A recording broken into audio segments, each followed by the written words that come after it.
The billionaire advisor to the president threatens federal workers with another email ultimatum. Musk posting to X saying federal employees will be given a second chance to list 5 things they have accomplished over the past week or face immediate termination.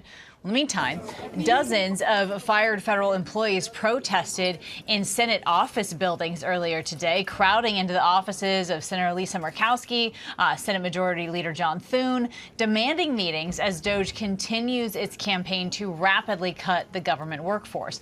So joining me for more on this is our ABC News White House correspondent Mary Alice Parks and ABC News senior reporter Catherine Faulders. Good to see you both. And look, Mary Alice, the White House press secretary addressed some of this today, and she tried to, call these common sense solutions, and she touted the unity between the president and Musk. But is that what you are hearing and seeing in Washington?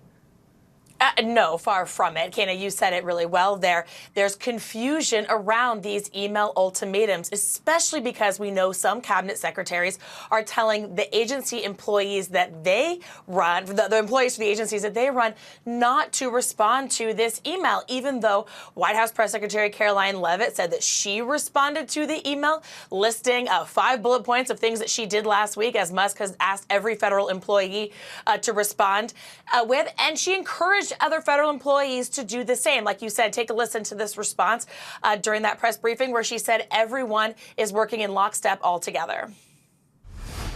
The president sent out a truth last weekend to Elon Musk saying he loves everything Elon is doing and he wants him to be even more aggressive because DOJ thus far has proven incredibly successful in making our government more efficient. And so Elon and DOJ came up with this idea.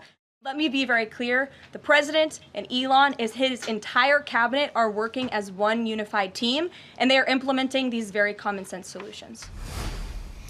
Yeah, but again, what we are hearing from some cabinet secretaries is they actually don't want the employees at their agencies to respond. Some have even cited national security concerns about responding to this email. It'll be really interesting. We now know that Musk will be at the first scheduled cabinet meeting tomorrow.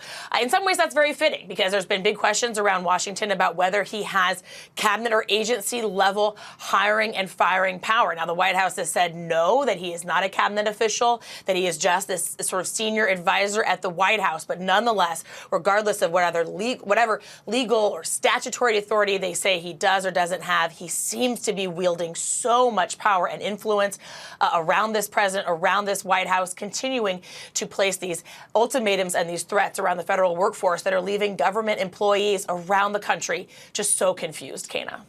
Well, and so, Catherine, let's look at some of this, right? We know that Musk took again to social media, to his platform X, and, writing, quoting him here, failure to respond a second time will result in termination, alluding to these emails.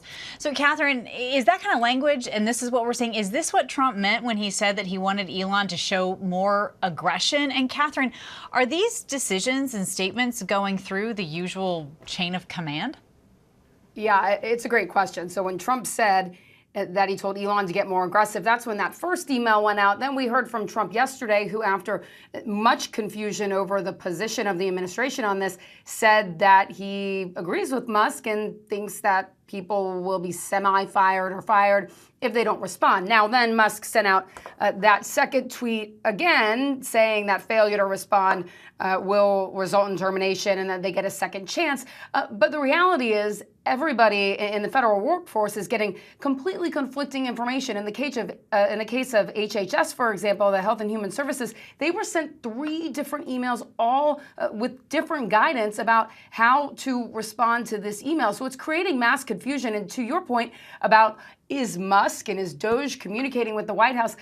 From behind the podium, the White House press secretary would say that it would be ridiculous to think that they're not communicating, that everybody's working very well together. But our reporting has been that behind the scenes, there is lots of frustration. Some in the White House are aligned with Musk, but others are extremely frustrated that they find out what Musk is doing either through news reports or after it's already happened. So to find out later, that's really fascinating, Catherine. And Mary Alice, we're also learning that these DOJ emails have also been sent to federal judges. So how does this order from the executive branch, essentially, I guess, then how is it being received by the judicial branch? They have no control over them. That's exactly right. I mean, I think it's safe to say not received very well. We know that some staff members for the judicial branch, for judges across the country, also received this email from Elon Musk. Of course, their immediate supervisors told them they do not need to reply. Now, judges are, in many instances, not all, but in many instances, appointed by the White House, by the president, and then confirmed by the Senate. It's part of the checks and balances that are written into the Constitution. But as a part of those checks and balances written into the Constitution, the judiciary branch is its own co-equal branch of government, separate and apart from the executive branch. So there is nothing that would suggest in the Constitution that the White House or the federal government would have oversight over staffing in the judicial branch. And so I think this is another sign of more confusion, but also more frustration. And frankly, what we're hearing around Washington, a lot of concern about whether this White House is trying to even exert influence over other branches of government. Kana. Wow, fascinating. All right, Mary Alice and Catherine, our thanks to both of you.